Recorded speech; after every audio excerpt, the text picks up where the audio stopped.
L'Atlantique, on peut craindre le pire et là franchement, il y a de quoi frémir. Guy Delage, 42 ans, s'apprête à parcourir 4000 km à la nage à raison de 10 heures par jour. Certes, l'homme est un habitué des exploits. En 91, il avait réussi la première traversée de l'Atlantique équatorial sur un ULM de sa conception. Cette fois-ci, son équipement sera exceptionnel.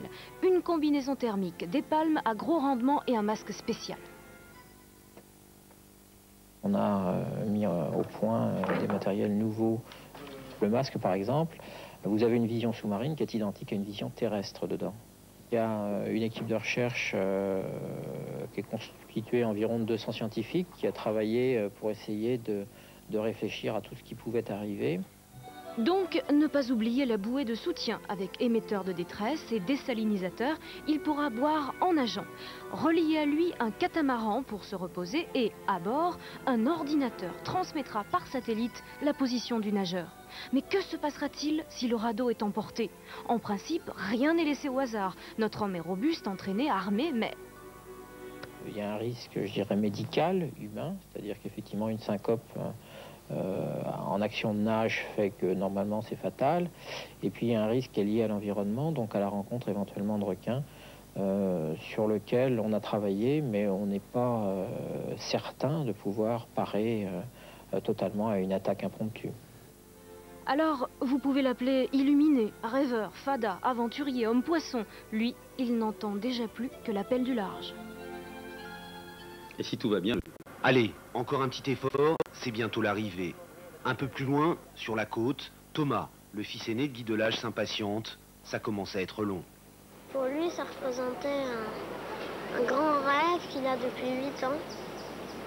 Et alors moi, je l'ai laissé faire, je l'ai pas empêché comme c'était son rêve. À quelques heures de l'arrivée, l'île de la Barbade tout entière semble avoir revêtu son habit des grands jours.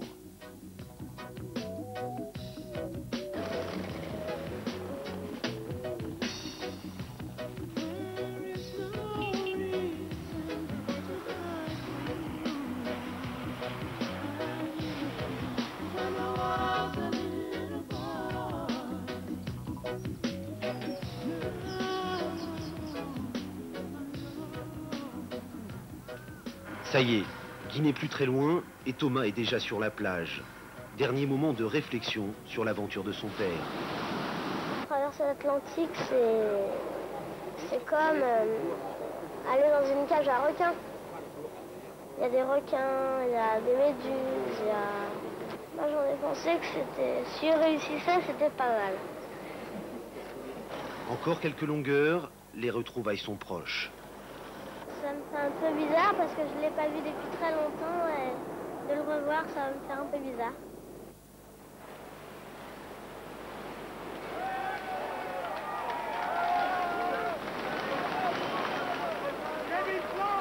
Thomas se jette à l'eau pour retrouver son père, unique moment d'intimité. Mais le rêve sera interrompu au bout de quelques instants, l'espace d'une bousculade incontrôlée et de débordements honteux.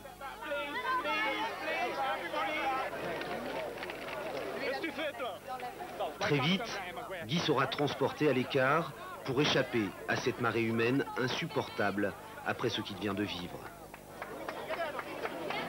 Tous les navigateurs solitaires ressentent un petit peu la pression